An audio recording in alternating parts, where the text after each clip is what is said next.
प्रथमतः यांचं मी आभार मानतो यासाठी की सध्याच्या काळामध्ये सोशल मीडिया असेल, इंटरनेट असेल किंवा अजून काही गोष्टी असतील, वाचन संस्कृती ही कमी होत चाललेली आहे. कमी होत चाललेली संस्कृती पुन्हा रुजवण्याचं जे कार्य केलं जातं हे फार मोठी गोष्ट आहे. बोललेलं हवेत विरून जाईल, लिहिलेलं न वाचलेलं मेंदूवर फार मोठा परिणाम करत असतो. आणि ही वाचन संस्कृती ज्या वेळेला इथं घडवली जाते त्यावेळेला निश्चितच त्या गोष्टीची दखल ते सगळ्यांनी घेऊन त्यांना सहकार्य करून आणि ही संस्कृती कशी अजून पोखावेल यासाठी सर्वांनी प्रयत्न करायला काही हरकत नाही असं मी मानतो.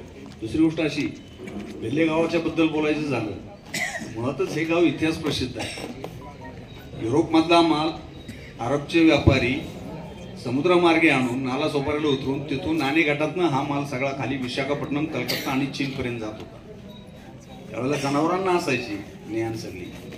सातवाहन काळातली गोष्ट सांगतोय, 11व्या-12व्या शतकात. त्यावेळेला जनावरं बदलण्याचं काम इथं होत होतं. तो बेल्ल्याचा बाजार आज नेमका आहे. मी हजारो वर्षापासूनची जी परंपरा आहे, व्यापारी परंपरा आहे, आणि त्याला अनुसरून इथे असलेली जी एक संस्कृती रुजली ती इथल्या विशेष व्यक्तिमत्वांनी ती रुजवली. जुन्या काळात कुठल्याही गावाचं नाव मोठं होत असताना, उदाहरणार्थ आजही सांगतो, मी पूर्ण भारतभर फिरत असतो, ज्या सोनाराच्या दुकानावर बेल्लेकर हे नाव असेल, लोक आजही तिथंच सोनं जाऊन विश्वासाने घेतात. याचं कारण का, इथं त्यावेळेला सोन्यामध्ये करन्सी चेंज होत होती, करन्सी बदलली जात होती. आणि तेव्हापासून या बेल्ले गावचा जो विश्वासार्हता आहे पूर्ण भारतामध्ये, आज ती पुन्हा एकदा साईकृपा कुटुंब असेल, वैष्णवी मल्टीस्टेट असेल, साईकृपा चॅरिटेबल ट्रस्ट असेल, या सर्वांच्या एक सामाजिक बांधिलकीतून ह्या ज्या अशा काही गोष्टी घडल्या जातात त्याचं निश्चित कौतुक करण्यासारखं आहे. मी माझ्या वतीनं साईकृपा परिवाराच्या या नवीन याच्यासाठी, वाचनालयासाठी मी भरभरून शुभेच्छा देतो. आणि अजूनही मला काही पुस्तकं द्यायची इच्छा आहे, ऑर्डर दिलेली आहे, पण ती आलेली नाहीत वेळेवर. जी काय आली ती मी दिली. अजूनही मला पुस्तकं द्यायची त्यांना, अजूनही द्यायची, आणि ती निश्चित देईल. भरभरून शुभेच्छा देतो. पुन्हा एकदा धन्यवाद. व्यासपीठावरच्या सगळ्या आदरणीय व्यक्तिमत्वांना माझा नमस्कार, आणि सगळ्या जाणत्या श्रोत्यांना सुद्धा. मी खास आवर्जून ह्या कार्यक्रमासाठी यायचं आणि महत्त्वाचं कारण म्हणजे लायब्ररी. कारण पुस्तक हे म्हणजे जीव की प्राण माझं लहानपणापासनं. म्हणजे अगदी 4थीत असताना सार्वजनिक वाचनालय नाशिक इथल्या सभासदत्वाची पावती माझ्या वडिलांनी हातात ठेवली, आणि तेव्हापासून जो वाचनाचा प्रवास सुरू आहे तो आजतागायत आहे. आणि 5 वर्षापूर्वी लिखाणाला सुरुवात केली तर त्यावेळी प्रत्येक छोट्या छोट्या संदर्भांसाठी मला पुस्तकं विकत घ्यावी लागायची.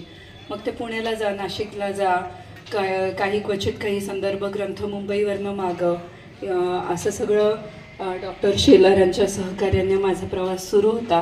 पण आता मला अतिशय आनंद होतो आहे की आपल्या गावातच आता इतकी अद्ययावत लायब्ररी सुरू झाली आहे की आता मला कुठल्या संदर्भासाठी पुस्तकं विकत घेण्यासाठी किंवा कुठला संदर्भ पाहिजे असला तर मला माझ्या गावाच्या बाहेर जावं नाही लागणार. ह्या गोष्टीचा मला प्रचंड आनंद आहे.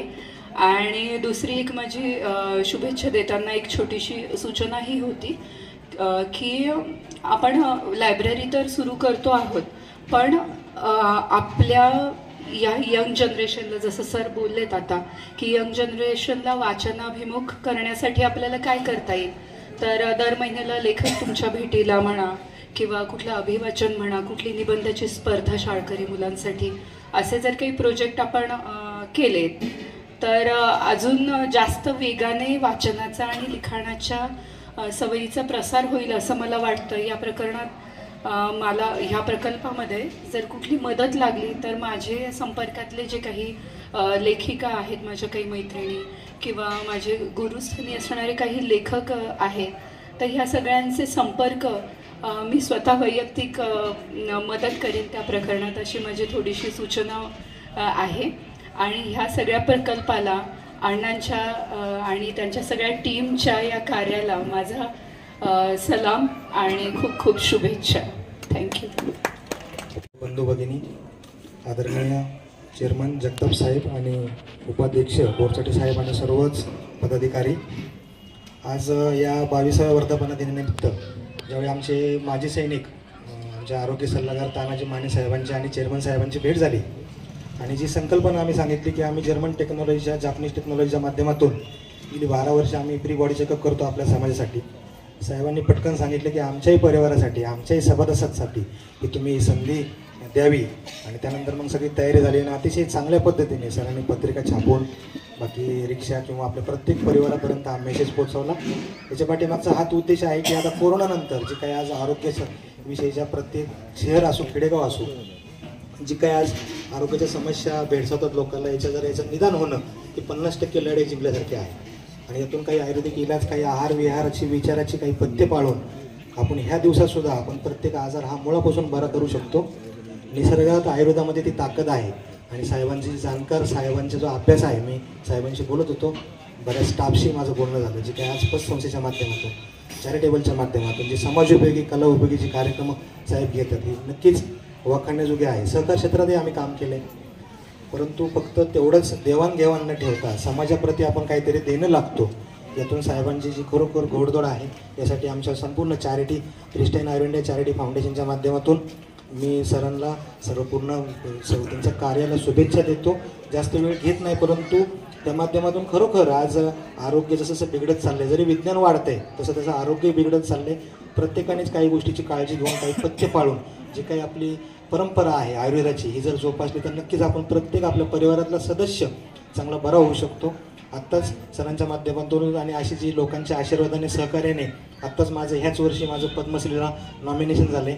पुढच्या वर्षी ज्यावेळी मी वर्धापनाला येईन चेअरमन साहेब त्यावेळी नक्कीच माझ्या नावापुढं पद्मश्री असेल विरोध असेल आणि असंच आपलं समाजोपयोगी कार्य असंच घडत राहू सर्वांना चांगलं आरोग्य लाभो अशी प्रार्थना करतो आणि थांबतो. धन्यवाद. नवीन उपक्रम राबवलाय वाचनालय सुरू केलं त्याचे उद्घाटक गुरुवारी आदरणीय सरकटे महाराज कार्यक्रमाचे अध्यक्ष आदरणीय महादेव भाऊ सेवक आणि या संस्थेचं चेअरमन जगताप साहेब संचालक मंडळी आणि इतर सर्वच मान्यवर. मला ज्या वेळेला साई कृपापत संस्थेमध्ये यायचा योग येतो त्यावेळेला काही ना काही प्रत्येक नवीन गोष्ट पाहायला मिळते आणि त्यामधून मला निश्चित आनंद मिळतो. हा मला जाणवलेला हा सुखद धक्का असतो प्रत्येक वेळेला. संस्था जरी यशवंत पतसंस्थेच्या नंतर स्थापन झालेली असली परंतु प्रत्येक गोष्टीमध्ये नाविन्यपूर्णता कशी आणता येईल आणि नवीन काही करता येईल हे नेहमी पाहायला मिळतंय. मार्गदर्शन यशवंत पतसंस्थेचं घेतलं जरी म्हणत असले तरी उपजतच या मंडळींकडं एवढ्या काही गोष्टी आहेत का त्या किती करू आणि काय करू असं प्रत्येक वेळेला तो विषय ठरत असतो. जगताप साहेब आणि त्यांचा जो मित्रपरिवार आहे त्याला संचालक मंडळ नाही म्हणणार मी मित्रपरिवारच म्हणेल. त्या प्रत्येक मित्रपरिवाराच्या डोक्यामधून काय संकल्पना निघेल आणि काय नवीन तयार होईल याची कल्पनाच जरा वेगळी वाटू शकते परंतु ते चांगलं करतात. त्या प्रत्येक कामासाठी निश्चित अशा शुभेच्छा असतात. तमाशा महोत्सव असला तरी त्यामध्ये सुद्धा काही नाविन्यपूर्णता असते.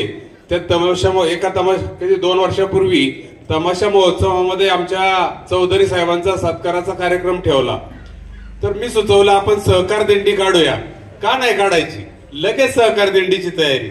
सगळा सहकार जमा झाला तर तालुक्यामधून सहकार क्षेत्रातली मंडळी या ठिकाणी सहभागी झाली आणि एक आगळा वेगळा राज्य पातळीवरती जसा कार्यक्रम होत नाही तसा बेले गावामध्ये तो कार्यक्रम त्यावेळेला पार पाडला गेला. अशा काही गोष्टी घडत असतात आणि मी तर स्वतःला कमी समजतो आणि आता खरं पाहिलं तर तालुक्यामध्ये पतसंस्थांना दिशा देण्याचं कामकाज साई कृपा करते असं म्हटलं तर वावगं ठरणार नाही. असोच नवनवीन असे उपक्रम आपल्याकडून घडावेत आणि त्याचं अनुकरण इतर संस्थांनी करावं. आपल्या प्रत्येक कार्यक्रमासाठी आणि उपक्रमासाठी माझ्या वैयक्तिक आणि आमच्या यशवंत परिवाराकडून निश्चित अशा शुभेच्छा देतो. रामकृष्ण हरी.